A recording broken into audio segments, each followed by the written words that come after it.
C'est une revendication que les écologistes on portent aussi depuis une dizaine d'années, notamment à travers un candidat à la présidentielle qui était candidat à la présidentielle en 2007, qui portait déjà cette revendication de l'évolution de la loi. Pourquoi l'évolution de la loi? Et peut-être je vais commencer mon propos par celui-ci parce que ce n'est pas toujours à propos, mais ma double nationalité et le fait que je sois née aux Pays-Bas a joué un grand rôle dans mon envie et mon engagement dans l'évolution de la loi et le droit français concernant la fin de vie. Pourquoi? Parce que les Pays-Bas sont le premier pays européen qui a légalisé on va voir les différents termes juridiques qui peuvent être appropriés, mais qui, dans le langage courant, ont légalisé l'euthanasie. C'était au début des années 2000. Pourquoi ils ont légalisé l'euthanasie à ce moment-là? C'est un peu comme on peut voir, et on verra peut-être le parallélisme avec ce qui se passe en France, mais c'est suite à plusieurs cas qui sont arrivés devant la justice. Des cas pratico-pratiques de soit un médecin, soit une infirmière, soit un proche qui avait aidé une personne en fin de vie à mettre fin à ses jours pour abréger ses souffrances. Et ces cas, dans le droit néerlandais, ça ne faisait pas partie du corpus non plus. Et donc, ils ont été portés devant la justice et souvent, il y a eu des peines qui ont été symboliques, c'est-à-dire les peines de prison pour notamment ôter la vie à quelqu'un n'ont pas du tout été appliquées. Et on a fait usage j'ai envie de dire, d'une terminologie assez proche de ce que la juridiction française a pu donner sur des cas, notamment le cas Humbert ou le cas Lambert qui sont notamment le cas de force majeure ou sous la contrainte pour disculper la personne ayant pratiqué ou ayant aidé à pratiquer l'acte. Pourquoi moi je me suis engagée fortement dans la fin de vie, c'est tout simplement que comme la législation est en vigueur aux Pays-Bas depuis le début des années 2000,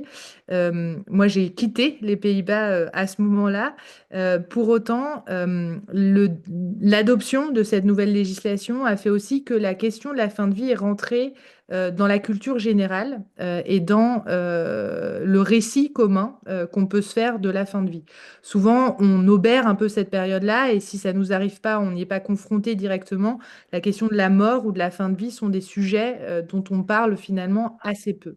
Il y a eu euh, notamment un film et un livre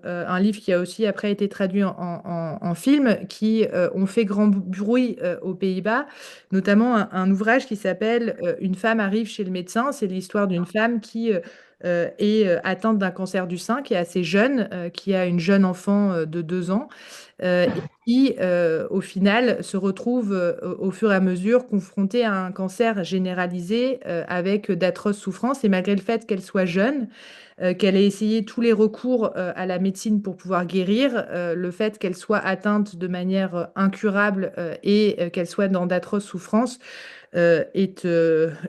la fin soit de toute manière assez proche, elle choisit d'avoir recours à l'euthanasie. Et ce qui est décrit autour de ça est aussi le fait qu'elle puisse mourir à la maison avec l'aide médicalisée d'un médecin, de son médecin traitant, mais aussi la manière dont on peut dire au revoir, même si on n'a pas du tout envie de dire au revoir à une jeune maman d'une trentaine d'années. Mais en tout cas, ce que ça peut donner dans la société, et ce que ça peut, le nouveau regard qu'on peut avoir aussi sur la mort. Voilà. Donc ça, c'est vraiment mon engagement premier. Il me semblait, en tant qu'humaniste, important d'adresser cette question-là qui, c'est ma perception personnelle, en France, fait preuve souvent d'une certaine forme d'hypocrisie. Hypocrisie parce que c'est un sujet qu'on n'adresse pas réellement. Euh, voilà un peu le cadre et la raison de l'engagement. Donc moi, je me suis engagée, j'ai été élue en 2022 et on a eu différents ministres de la Santé, mais le ministère de la Santé nous a invités chaque semaine à aller auprès du ministère pour discuter des différentes étapes de la loi sur la fin de vie, ce qu'on a fait. Et on a donc eu un texte qui a été présenté au Parlement, à l'Assemblée nationale, au printemps dernier. Donc, c'était pendant les vacances de Pâques qu'on a fait les auditions. En parallèle, je faisais aussi partie d'un groupe d'études sur la fin de vie qui était dirigé par Olivier Falorni, qui en a fait son engagement de mandat. Et puis, j'ai souhaité aussi animer cette question parce que c'est un débat de société sur ma circonscription où j'avais notamment invité Olivier Falorni et Yves Deloche, un médecin belge qui pratique l'euthanasie, notamment pour des ressortissants français. Nous avons donc eu des longs débats dans la commission spéciale qui avait été érigée pour ce faire, la commission spéciale fin de vie. Et puis nous avons eu 2 semaines de passage en hémicycle avec malheureusement la dissolution qui, 2 jours, ou en tout cas quelques jours avant l'adoption de la loi, enfin ça restait à vérifier, mais en tout cas on sentait bien qu'on avait une majorité à l'Assemblée nationale pour adopter cette évolution de législation faisait la dissolution a mis un arrêt brutal à l'examen de cette loi. Et aujourd'hui, Olivier Falorni,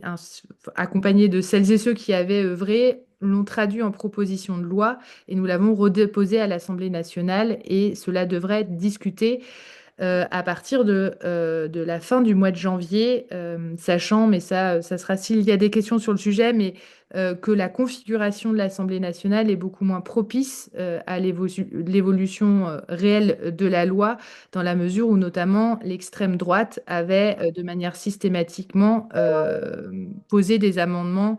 et voté contre toute évolution de cette loi. Pour revenir à la question de la minorité, qui est une question qui vous anime à juste titre, j'avais fait partie de rares députés, avec une autre députée Renaissance qui depuis n'a pas été réélue, à travailler sur la question aussi des enfants.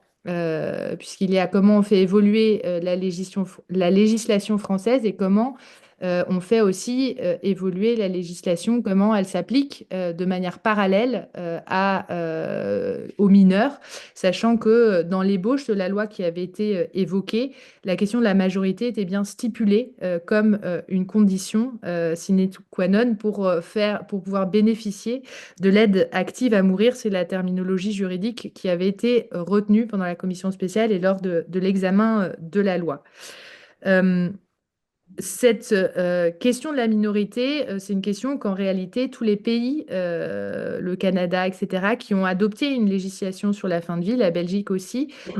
se sont posés et on a vu une évolution graduelle, poussée notamment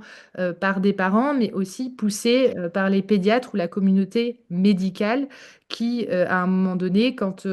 on voit une loi s'appliquer aux personnes majeures, on ne voit pas trop pourquoi les enfants devraient souffrir alors que les personnes majeures seraient en droit de bénéficier de l'aide active à mourir, avec une question qui est assez fondamentale, vous l'avez évoqué dans vos propos introductifs, qui est la question du discernement. Puisque c'est vrai qu'un bébé, par exemple, de 0 à 2 ans, pour prendre une marge, ne peut pas s'exprimer ou ne peut pas exprimer en tant que tel ou ne peut pas être pleinement conscient et ne peut pas donc choisir. Donc c'est bien là la question de la responsabilité des parents qui peut être engagée et pour autant un bébé peut souffrir de manière absolument atroce, peut suffoquer de la même manière que et il peut avoir plein de maladies qu'on ne souhaite à aucun parent, mais en tout cas, la souffrance additionnelle des parents qui ont un enfant qui est atteint d'une maladie qui le fait énormément souffrir et qui, a fortiori, est incurable, la souffrance de voir en plus son enfant souffrir jusqu'au bout est quelque part considérée aussi comme une peine supplémentaire. Et c'est la raison pour laquelle moi j'avais, enfin en tout cas les pédiatres aux Pays-Bas notamment se sont mobilisés pour faire évoluer la loi pour qu'on puisse prendre en compte la minorité. Aux Pays-Bas actuellement, c'est assez récent comme évolution, mais il y avait de 16 à 18 ans, l'enfant ou la personne ou l'individu pouvait choisir si elle souhaitait, avec toutes les conditions qui s'appliquent à la fin de vie, c'est-à-dire être atteint d'une maladie incurable, d'avoir des souffrances, donc de manière pleinement éclairée, pouvait choisir avec une consultation, un avis consultatif des parents, mais pas, ce n'étaient pas les parents qui pouvaient choisir, c'est bien l'individu lui-même entre 16 et 18 ans qui pouvait le faire. Et ensuite, il y avait une catégorie qui était jusqu'aux 12 ans, de 12 à 16 ans. Et là, il fallait, bien évidemment, en tout cas, il fallait l'accord explicite des parents. Et ce droit a été élargi à tous les mineurs aujourd'hui. Je veux rajouter à cette question, qui est forcément une question qui est extrêmement difficile, que le nombre de cas et d'euthanasie pratiquée en Belgique ou aux Pays-Bas est extrêmement restreinte. C'est-à-dire que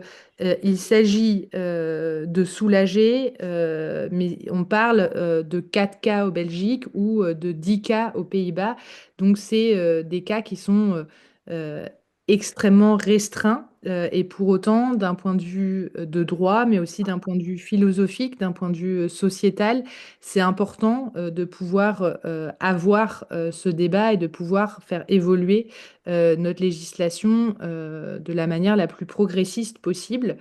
Euh, Juste pour vous dire, dans le contexte du débat sur l'année passée, j'avais posé ces amendements avec nous on appelle ça des amendements de repli, c'est-à-dire on propose d'abord un amendement qui est maximaliste, qui est celui qu'on voudrait obtenir, et s'il ne requiert pas la majorité ou qu'il ne passe pas, on fait ce qu'on appelle des amendements de repli, et donc on va de plus en plus loin. Donc là, en fonction de l'âge, on avait poser un certain nombre d'amendements en fonction de l'âge. Je dois dire que ce moment de débat à l'Assemblée nationale sur la question de la minorité était un vrai moment où chacun et chacune qui ne partagent pas forcément nos avis, nos opinions, ont pu s'exprimer et nous avons avec ma collègue députée, qui était une députée Renaissance, choisit in fine de retirer ses amendements parce que de toute manière, elle n'allait pas